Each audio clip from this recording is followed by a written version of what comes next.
And welcome to the 186th District Court. Court is in session. This is cause number 2019 CR 5787, State of Texas versus Jesse Solomon. We're here today for a plea. We're conducting this hearing via video conference using the Zoom application. We are also using YouTube to live stream the proceedings to keep the hearing public. Time now is 12:16 p.m. on the 23rd day of June 2021. These proceedings are official. They're on the record. And they're being recorded by the official court reporter. Counsel and all present are instructed to act as though you were in court, and all are instructed not to record the proceedings. And if we could have the attorneys make appearances, starting with the state of Texas, please. Lindsay Shaw for the state.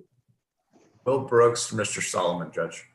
Sir, are you the same Jesse Solomon charged by indictment with assault, or rather aggravated assault, causing serious bodily injury? Is that you, sir?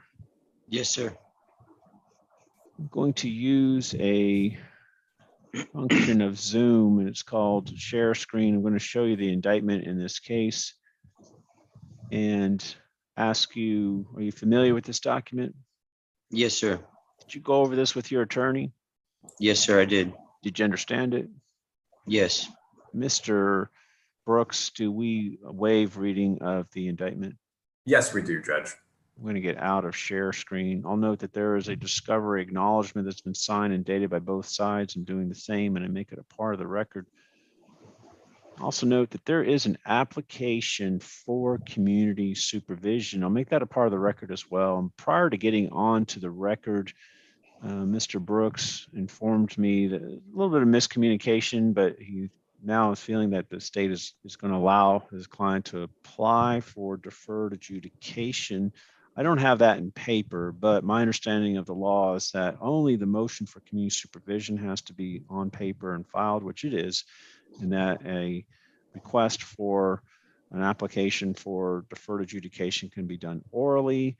And so my understanding that is the desire of the defense. And so I'll take that in consideration. I wrote it down on the court's docket sheet that the application for deferred adjudication has been made orally. All right, Mr. Solomon, I'm going to go back into share screen. I'm going to show you a document. Got the right one? Yes. It's called the defendant's consent to plea by video conference, and I'll scroll down to electronic signature. I'm using my cursor to circle around. Is this your electronic signature, sir? Yes, sir.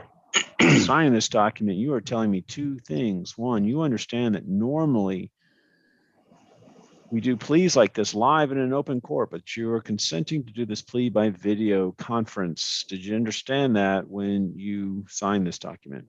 Yes, sir.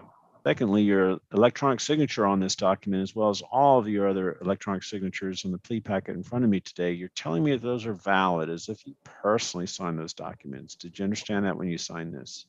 Yes, sir. I approve the consent and make it a part of the record. We're still in share screen, but now I'm showing you a document called the court's admonishments. Let me scroll through for you because it's several pages and ask, are you familiar with this document? Yes, sir, I am. Did you go over this with your attorney? Yes, sir. Did you understand it? Yes, sir, I do. On the bottom of page 3 is an electronic signature. Is this yours? Yes. By signing the court's admonishments, well, let me get out of share screen. By signing the court's admonishments, you're telling me that you understand the court's admonishments. You understand the rights are contained within it. Is that true? Yes. And that you want to give up those rights. Is that true? Yes, sir. And the rights you're giving up is you have the right to a trial by jury. You have a right to confront the witnesses against you. You also have the right to remain silent, which includes the right not to incriminate yourself and not plead today. Did you understand that before you sign this? Yes, sir. By signing this, you're also telling me you understand the consequences of a plea and the sentencing range for the offense, which is anywhere from 2 to 20 years in the Texas Department of Criminal Justice and up to a $10,000 fine. Did you understand that before you sign this? Yes, sir. You've applied for deferred adjudication. Again, I'll note we applied for it orally. And there are risks and benefits associated with that. The benefits are, as if it's granted, then you will not be found guilty of the offense, and instead you'll be placed on community supervision, which if you're successful with that, the case is dismissed. But the risks are, if you're not successful, it could be revoked. If you are revoked, then you would be found guilty of the offense on that day, and you're subject to the full sentencing range I just announced. Did you understand that before you applied for deferred adjudication? Yes, yes, sir, I do. All right, so essentially, if deferred adjudication is granted, 20 years in prison is hanging over your head. Do you understand that? Yes, I do, sir. Yes. Do you still wish to apply for deferred adjudication? Yes, I do, sir. Thank you. And then addressing both state and defense counsel, my understanding, aggravated assault, serious bodily injury is not a 3G offense. Is that correct? Yes, Judge. Okay. All right. Thanks. 3G now called 42A.054. All right. I approve the waivers that are contained within the court's admonishments and make them a part of the record.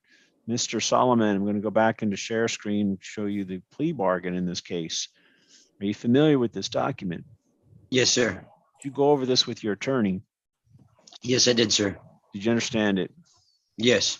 There's an electronic signature to the left. I'm using my cursor to circle around. There's another one to the right. I'm using the cursor to circle around. Are these your two signatures? Yes, they are, sir. This document details for me your agreement with the state as far as punishment is concerned, and I will let you know if I'm going to follow this prior to the entry of your plea. Punishment will be assessed with a cap of 12 years in the Texas Department of Criminal Justice with a $1,500 fine. The state is opposed to your application for community supervision and or deferred adjudication. You'll have no contact with the complaining witness and your co-defendant, as well as the witnesses in this case. Then one of your signatures, the one on the left, waives your appeal. Is that your understanding of the agreement, sir? Yes, sir. Counsel, is that your understanding as well? Yes, it is, Judge. I'm going to get out of share screen. Sir, I'm not bound by a plea bargain. I do not have to follow this. Do you understand that? Yes, I do, sir. But if I do follow a plea bargain, then you lose your right to appeal. Do you understand that? Yes, I do, sir. And that's true unless I grant you permission to appeal or unless certain motions were filed and ruled upon. Do you understand that? Yes, sir. Counsel, any such rulings in this case? No rulings, Judge. If I do not follow the plea bargain, I will allow you to withdraw the plea and will proceed to trial as if this hearing never occurred. Do you understand that? Yes, sir. We'll note again, one of your signatures on the plea bargain waives your appeal. Are you a citizen of the United States? Yes, sir, I am. If not, then a plea of guilty or no contest to the offense would have serious adverse effects on your immigration status. And I'll note that you certified on the court's admonishments that you are an American citizen. Counsel, do you believe that your client has a factual and rational understanding of the charge pending against him? Yes, I do, Judge. Do you believe he's been able to assist you in the defense? That's my belief, Judge. Do you believe he's mentally competent to waive rights and enter a plea here today? Yes, I do, Judge. Sir, to the offense that's listed on your indictment, how do you plead guilty, not guilty, or no contest? It's no contest, sir. You understand that you can still be found guilty under a no contest plea, Yes, I do, sir. other than the plea bargain. Did anyone promise you anything in exchange for your plea today? No, sir. Did anyone force you or coerce you to plead today? No, sir. After going over this case with your attorney, do you believe that pleading here today is in your best interest? Yes, I do, sir. Does the state have anything to offer to support the plea? State offers States Exhibit 1 and attachments. We have no objections to States 1 or attachments, Judge. Admitted, I reviewed States Exhibit 1 and attachments prior to getting on the record and find that it is sufficient to support the plea. Sir, I find that your plea was freely, intelligently, and voluntarily made, that there was sufficient evidence to support the plea and that you're mentally competent to enter into such a plea. I'm going to order a pre-sentence investigation report and a TAP evaluation, and we will come back on another day for sentencing. Is there anything else from either side in regards to the plea? Not from the state, Judge. Judge, we're requesting a MIC-MYOF evaluation as well. Something I believe I discussed with Austin and something I think might benefit the court at sentencing. All right, I'm going to order an evaluation for the dual diagnosis rehabilitation facility as well as the MIG program.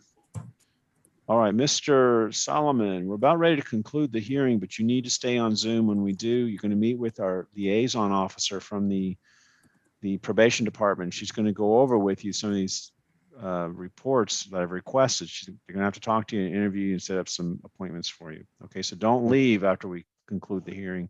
But there's nothing else from either